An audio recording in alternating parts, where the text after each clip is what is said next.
اگر آپ سعودی عرب جانا چاہتے ہیں تو ٹھہریں، پہلے سعودی عرب کی نئی ویزا پالیسی پر ایک نظر ضرور ڈال لیں، کیونکہ سعودی عرب نے نئی ویزا پالیسی جاری کر دی ہے جس کا براہ راست اثر پاکستانی شہریوں پر بھی پڑے گا۔ سعودی عرب کی نئی ویزا پالیسی کیا ہے، اس کے اہم نکات پر ایک نظر ڈالتے ہیں۔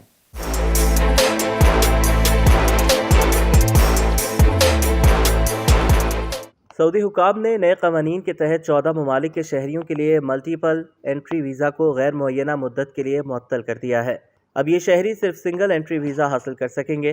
سعودی حکام کے مطابق جن 14 ممالک کے شہری اس فیصلے سے متاثر ہوں گے ان میں پاکستان، بھارت، بنگلہ دیش، انڈونیشیا، مصر، الجزائر، مراکش، ایتھوپیا، عراق، اردن، نائجیریا، سوڈان، تیونس اور یمن شامل ہیں۔ 1 فروری 2025 سے نافذ العمل نئے قوانین کے تحت ان ممالک کے شہری اب صرف سنگل انٹری ویزا کے لیے درخواست دے سکیں گے۔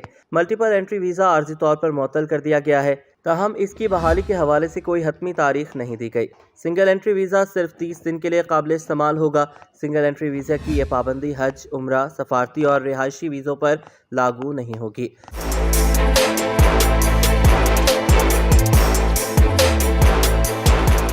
سعودی وزارت داخلہ کے مطابق ہر سال لاکھوں مسلمان حج کی سعادت حاصل کرنے کے لیے مکہ مکرمہ آتے ہیں اور حکومت نے ہر ملک کے لیے مخصوص حج کوٹا مقرر کر رکھا ہے۔ تاہم ملٹیپل انٹری ویزا رکھنے والے بعض افراد بغیر اجازت حج میں شامل ہو جاتے تھے، جس سے انتظامات میں شدید مشکلات پیش آتی تھیں اور حرم شریف میں ہجوم قابو سے باہر ہو جاتا تھا۔ گزشتہ سال حج کے دوران شدید گرمی اور حبس کے باعث 1200 سے زائد حجاج کرام جاں بحق ہو گئے تھے، جن میں زیادہ تر وہ افراد شامل تھے جو بغیر اجازت حج میں شریک ہوئے۔ اس سانحے کے بعد حکومت سعودیہ نے حج کے دوران مزید سخت اقدامات کرنے کا فیصلہ کیا ہے۔ ملٹیپل انٹری ویزا کی معطلی کب تک رہے گی؟ اس سلسلے میں سعودی حکام نے واضح کیا ہے کہ یہ پابندی عارضی ہے، تاہم اس کے خاتمے کے حوالے سے کوئی واضح ٹائم فریم نہیں دیا گیا۔ جو افراد سعودی عرب جانے کا ارادہ رکھتے ہیں وہ اب صرف سنگل انٹری ویزا کے لیے درخواست دے سکتے ہیں۔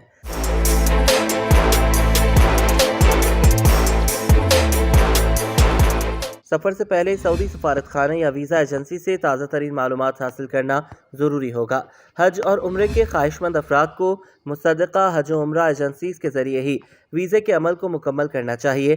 سعودی عرب کی ویزا پالیسی میں یہ بڑی تبدیلی ان ممالک کے لاکھوں شہریوں کو متاثر کرے گی، خاص طور پر وہ افراد جو بار بار سعودی عرب کا سفر کرتے ہیں۔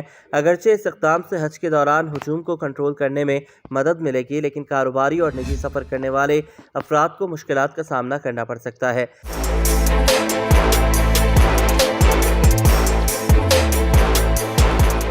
تاہم متاثرہ ممالک کے شہریوں کو نئے قواعد کے مطابق اپنی سفری منصوبہ بندی کرنا ہوگی۔